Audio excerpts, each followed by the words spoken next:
जिंदगी में दिए गए जख्मों का हिसाब क्या वक्त नहीं लेता? जो बीज हम दूसरों के लिए गुस्से में बोते हैं, क्या उनका फल हमें नहीं मिलता? यह कहानी पार्वती अम्मा की नहीं, उनके कर्मों की है।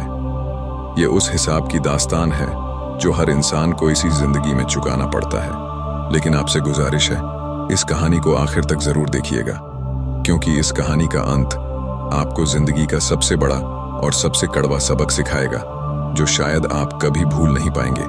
आइए देखते हैं पार्वती अम्मा की 100 साल की कहानी। पार्वती अम्मा चारपाई पर बेसुध लेटी हैं। उनकी सांसें बहुत धीमी चल रही हैं। पूरा परिवार कमरे में मौजूद है। माहौल में एक झूठी दिखावे की खामोशी है। कमरे में सब मौजूद थे, जैसे कोई बहुत बड़ा गम मनाने के लिए इकट्ठा हुए हों। चेहरों पर झूठा अफसोस ओढ़े सब अपनी अपनी दुनिया में मग्न थे। उनकी नजरें बार बार चारपाई पर जाती थीं, इस उम्मीद में कि शायद सांसों की ये कच्ची डोर अब टूट जाए। उन्हें पार्वती के मरने का दुख नहीं था, बस उसके न मरने का अफसोस हो रहा था। बड़ा बेटा रमेश कमरे के एक कोने में अपनी बीवी सुनीता के कान में धीरे से सरगोशी कर रहा था। वकील से बात हो गई है मेरी, उसने फोन की रोशनी में कुछ देखते हुए कहा। बस अम्मा का इंतजार है। अगर आज रात या कल सुबह तक मामला निपट गया तो हम शनिवार तक सब फाइनल कर लेंगे। फिर महंगी बिल्डिंग वाला प्लॉट मेरे हिस्से में होगा और खेती वाली जमीन का मैं सुरेश को बोल दूंगा कि वो रख ले। सुनीता ने एक जालिमाना मुस्कुराहट के साथ हाँ में सिर हिलाया। दूसरी तरफ सुरेश की बीवी गीता अपनी जेठानी माया से धीरे धीरे बात कर रही थी। माँ जी के संदूक में सोने की कुछ पुरानी चूड़ियां हैं दीदी, वो तो मुझे ही मिलनी चाहिए, क्योंकि आखिरी वक्त में मैं ही इनके साथ हूँ। कोने में पोते पोतियां मोबाइल पर गेम खेलते हुए धीरे धीरे हंस रहे थे। उनके लिए ये एक मजबूरी की छुट्टी थी, जिसके खत्म होने का वो बेसब्री से इंतजार कर रहे थे। उनके लिए ये एक बुढ़िया का बिस्तर नहीं, एक बोर करने वाला वेटिंग रूम था। पार्वती की आंखें बंद थीं, उनका जिस्म बेहरकत था। सब यही समझ रहे थे कि वो बेहोश हैं, लेकिन उनके कान सब कुछ सुन रहे थे। पार्वती का मन, उसकी रूह अंदर ही अंदर चीख रही थी, सुन रही हूं, मैं सब सुन रही हूं, एक एक लफ्ज। ये वही आवाजें हैं, ये वही खुसर पुसर है जो बरसों पहले मैंने अपनी सास कावेरी देवी के बिस्तर के पास बैठकर की थी। ये वही जायदाद का लालच है जो कभी मेरी अपनी आंखों में चमकता था। मैं भी तो ऐसे ही हिसाब लगाती थी। उनकी चूड़ियां, उनकी जमीन, उनके जाने का इंतजार। मैं सोचती थी वो बुढ़िया कब जाएगी तो घर पर मेरा राज होगा। आज वक्त का पहिया घूमकर वहीं आ गया है। हिसाब हो रहा है, मेरे ही कर्मों का हिसाब। बस किरदार बदल गए हैं। कल सास की जगह मैं थी, आज मेरी जगह मेरी बहुएं हैं। कल जिस मौत का इंतजार मैं करती थी, आज वही मौत का इंतजार ये सब कर रहे हैं। पार्वती की बंद आंखों के कोने से एक आंसू धीरे से निकलकर उसकी झुर्रियों में गुम हो जाता है। इस भीड़ में, इस शोर में पार्वती अम्मा की रूह अचानक एक आखिरी लंबा सफर शुरू करती है। एक ऐसा सफर जो वक्त के आईने में 80 साल पीछे ले जाता है। मंजर एक गांव के कच्चे आंगन का है।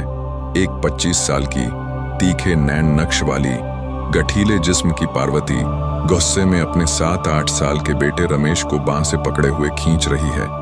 पार्वती डांटते हुए, कहाँ था तू दिन भर नालायक?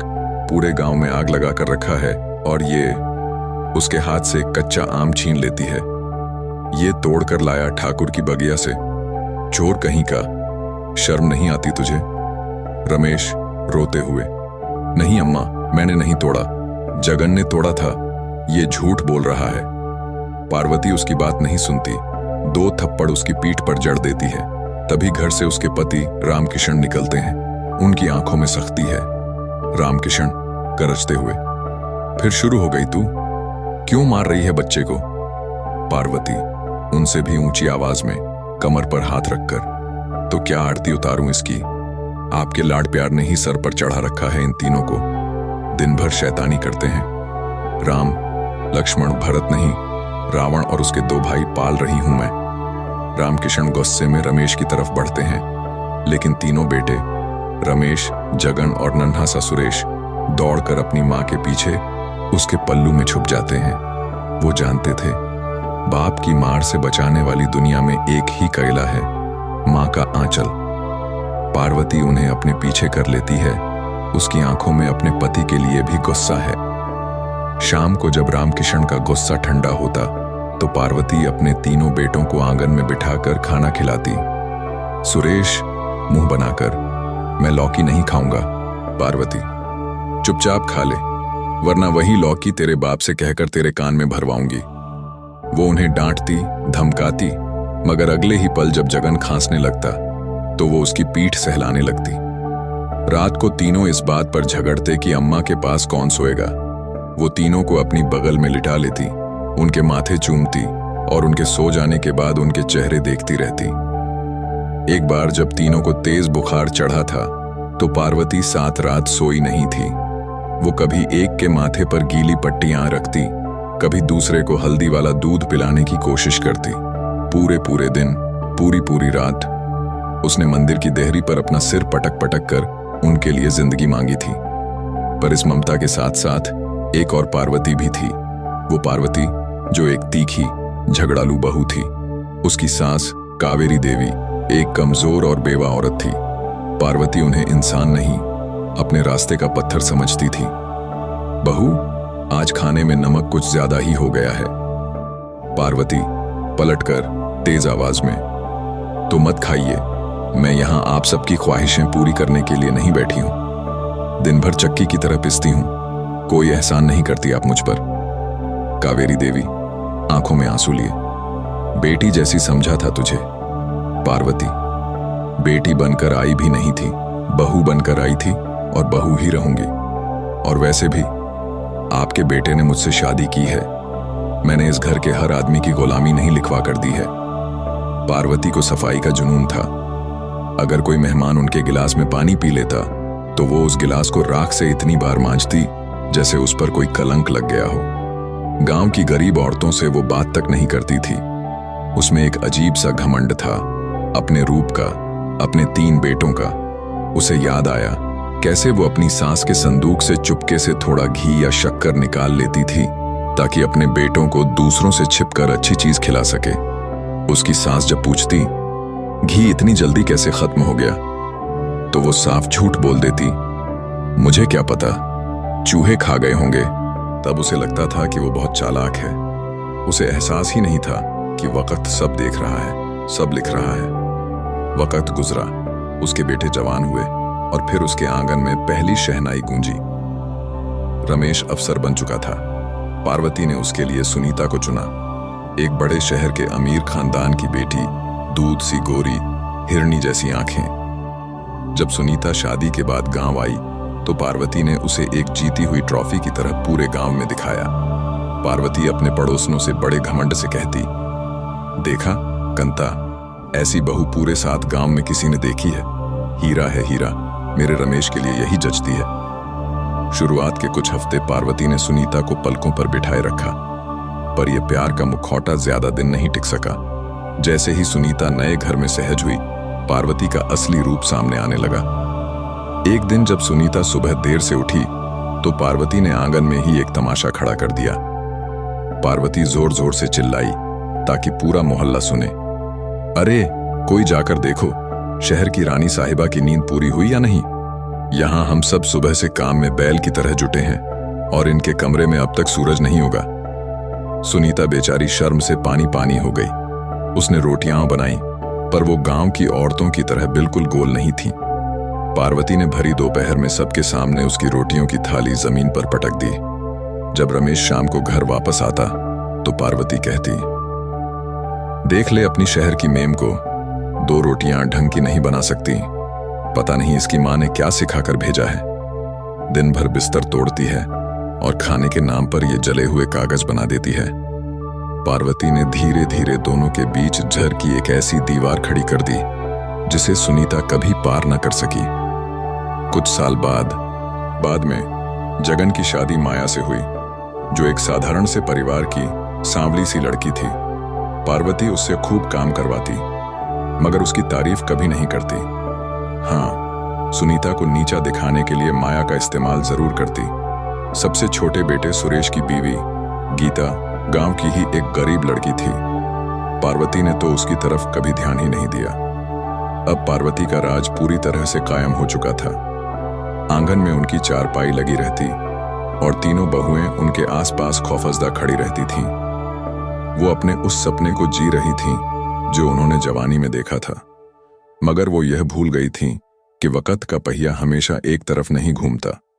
पहले उनके पति रामकिशन का साया सर से उठा, फिर बेटों ने मिलकर वो घर और जमीन बेच दी जिसे पार्वती अपनी सल्तनत समझती थी। एक झटके में वो रानी से एक ऐसी बुढ़िया बन गई जिसे अब बेटों के टुकड़ों पर पलना था। बंटवारा हो गया। रोटी बड़े बेटे रमेश के घर से और बिस्तर छोटे बेटे सुरेश के घर में। पार्वती अब उस सुनीता के रहम ओ करम पर थीं जिसे उन्होंने कभी चैन की सांस नहीं लेने दी थी। पार्वती अब बहुत बूढ़ी और कमजोर हो चुकी हैं। वो सुरेश के घर के एक अंधेरे कमरे में पड़ी हैं। उनकी चारपाई से पेशाब की बदबू आ रही है। एक दिन पार्वती को बहुत तेज प्यास लगी। कमरे के कोने में पानी का घड़ा रखा था, पर उनके हाथों में इतनी ताकत नहीं थी कि वो उसे उठा सकें। पार्वती चिल्लाकर पूरी ताकत से, अरे कोई है, पानी, मुझे पानी दे दो, मुझसे यह घड़ा नहीं उठाया जाता। थोड़ी देर बाद सुनीता कमरे में आई। उसके चेहरे पर गुस्सा था। उसने पानी का गिलास उनके पास जमीन पर पटक कर रखा। सुनीता नफरत से बोलती है, पी लीजिए और इतना चिल्लाया मत कीजिए। मोहल्ले वाले सुनते हैं तो सोचते हैं हम आपको पानी भी नहीं देते। हमारी इज्जत की तो परवाह कीजिए। पार्वती की आंखों से आंसू बह निकले। उन्हें वो दिन याद आ गया जब वो अपनी सास कावेरी देवी को ऐसे ही झिड़क कर पानी देती थीं। पर सबसे बड़ा जिल्लत का दौर तब शुरू हुआ जब पार्वती बिस्तर से उठने में भी लाचार हो गई। वो बिस्तर पर ही पेशाब कर देती थीं। कमरे में बदबू फैल गई। उनके कपड़ों में, उनके बिस्तर में चींटियां लगने लगीं जो उनके कमजोर जिस्म को काटती रहती थीं। शुरुआत में सुनीता उन्हें हफ्ते में एक बार नहला देती थी, फिर यह महीने में एक बार हो गया, और फिर सिर्फ तब जब कोई त्योहार होता या घर में कोई मेहमान आने वाला होता। वो नहलाने का दिन पार्वती के लिए कयामत का दिन होता। सुनीता उन्हें घसीटकर गुस्ल खाने तक ले जाती और उन पर ठंडा पानी डाल देती। सुनीता, चलो उठो, अब देखो इन झुर्रियों में कितना मैल फंसा है, ठीक से रगड़ने दो। अब मुंह उधर करो, जल्दी करो, मुझे और भी काम है, तुम्हारी तरह खाली नहीं बैठी हूं। हर एक चिल्लाहट पार्वती के सीने में एक खंजर की तरह लगती। जब पार्वती ने बिस्तर ज्यादा गीला करना शुरू किया तो सुनीता ने उनका खाना और पानी कम कर दिया। पार्वती अब भूख और प्यास से तड़पती रहती। पड़ोसी अक्सर आपस में बात करते, रमेश बाबू तो बहुत बड़ा भोज देंगे जब उनकी मां मरेगी। अरे हर 2 महीने में तो खबर उड़ती है कि आज दादी का आखिरी दिन है, पर यह बुढ़िया तो हर बार बच जाती है। पार्वती सब सुनती और मन ही मन कहती, मैं मिट्टी की नहीं, अपने कर्मों के पछतावे से बनी हूं। जब तक हर एक आंसू का हिसाब नहीं दे दूंगी, मौत भी मुझे कबूल नहीं करेगी। उनकी जवानी का घमंड, उनका राज, सब कुछ आज उनके सामने एक भयानक सच बनकर खड़ा था। वो सुनीता में अपना ही अक्स देखती थी, वही गुस्सा, वही नफरत। सुनीता कुछ गलत नहीं कर रही थी। वो तो बस वो कर्ज लौटा रही थी जो पार्वती ने सालों पहले उसके नाम लिखा था, सूद समेत। पार्वती अम्मा की आंखों से 2 और आंसू निकलकर उनके कानों में जा समाते हैं। उनकी उखड़ती सांसों में अब एक पछतावा है, एक हार है। उन्हें एहसास हो चुका है कि उन्होंने अपने बेटों के लिए दौलत तो बहुत जोड़ी, पर उन्हें इंसानियत और ममता की विरासत देना भूल गईं। अचानक उन्हें अपने हाथ पर एक नरम सा एहसास महसूस होता है, कोई उनका हाथ सहला रहा है। जगन, अम्मा। पार्वती अम्मा अपनी पूरी ताकत लगाकर सदियों बाद अपनी पलकें उठाती हैं।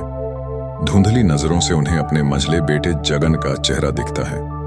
वो बेटा जिसे उन्होंने हमेशा नजरअंदाज किया, जिसके लिए उन्होंने कभी घमंड नहीं किया। आज उनके आखिरी वक्त में सिर्फ वही उनके पास बैठा था।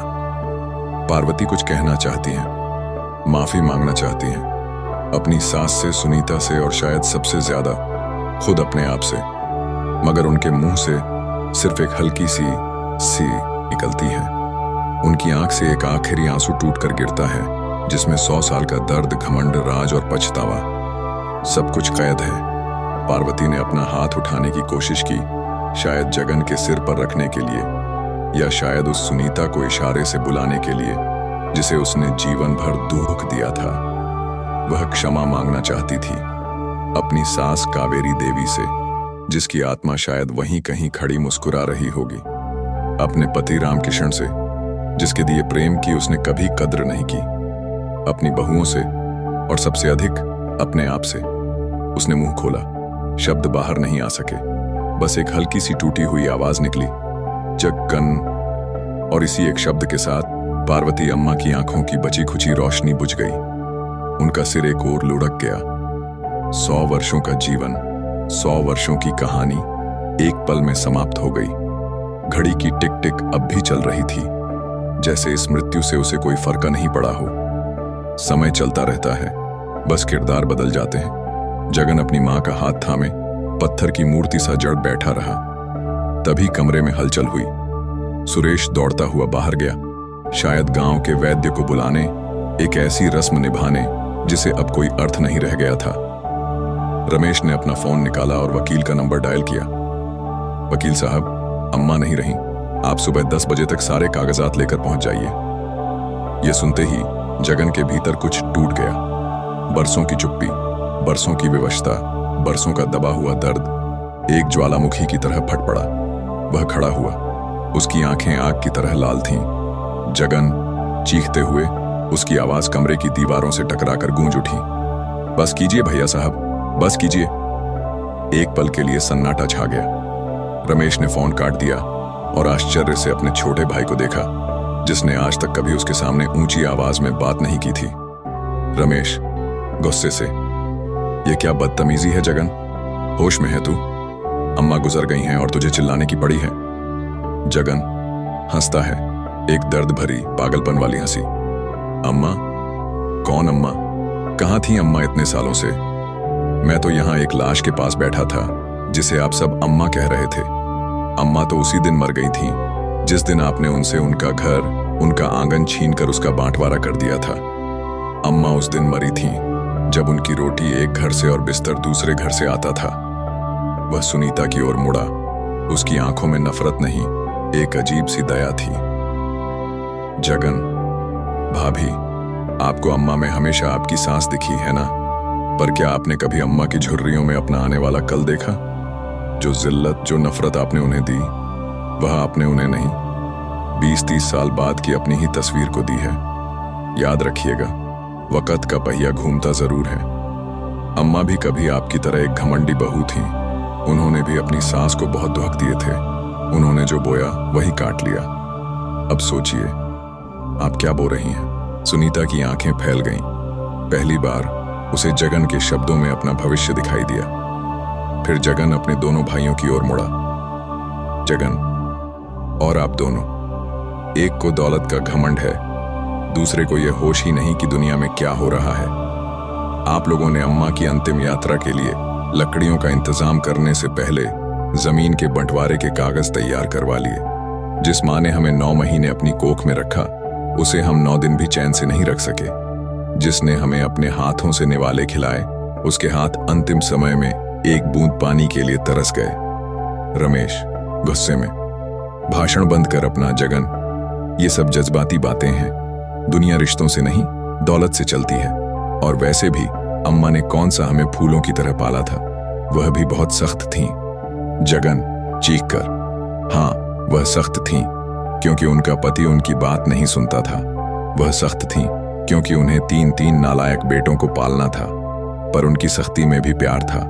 जब हम बीमार पड़ते थे, वह रात भर जागती थीं। जब हमें चोट लगती थी तो आंसू उनकी आंखों से बहते थे। उन्होंने जमीन बेचकर आपको अफसर बनाया भैया साहब, और आपने उसी अफसरी के घमंड में उन्हें ही बेच दिया। जगन के हर शब्द ने कमरे में एक तेजाबी सन्नाटा भर दिया। किसी के पास कोई जवाब नहीं था। पहली बार सबके दिलों में एक छोटा सा डरपोक सा पछतावा सिर उठाने लगा था।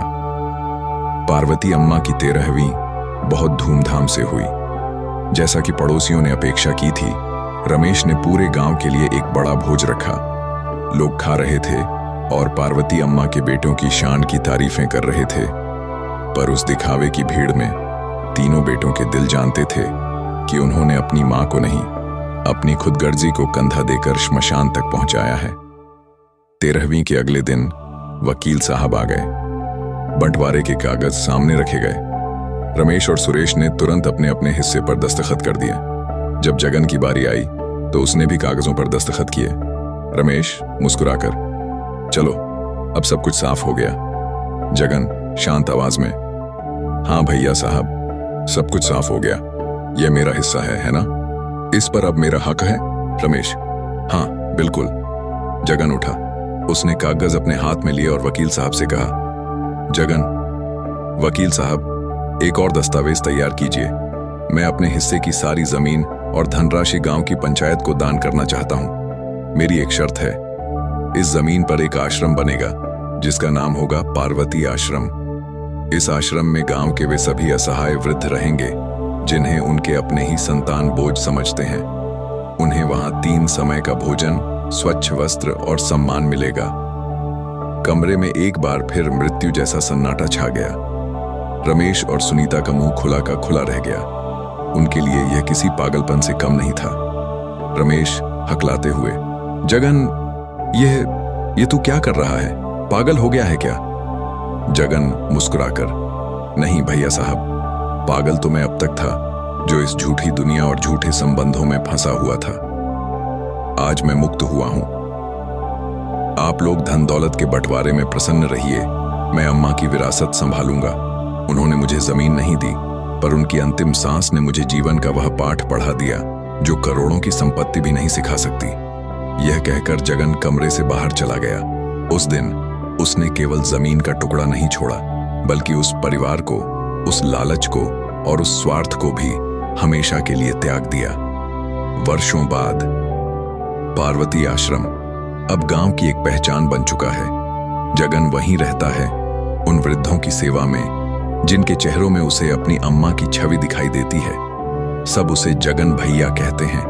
उसके पास धन नहीं है, पर उसके पास उन लाखों आशीर्वादों की विरासत है जो उसे प्रतिदिन प्राप्त होते हैं। दूसरी ओर रमेश और सुरेश अपने बड़े बड़े, शांत पर सूने घरों में रहते हैं।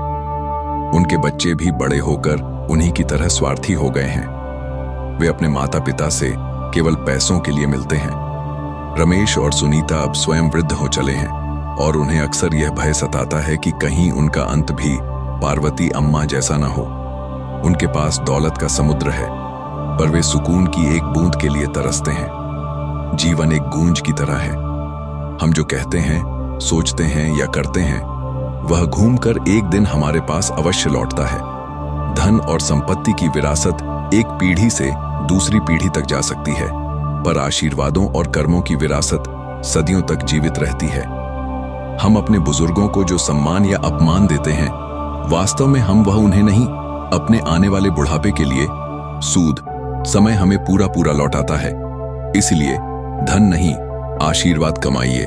जमीन नहीं, जमीर खरीदिए, क्योंकि अंत में हिसाब सबका होता है।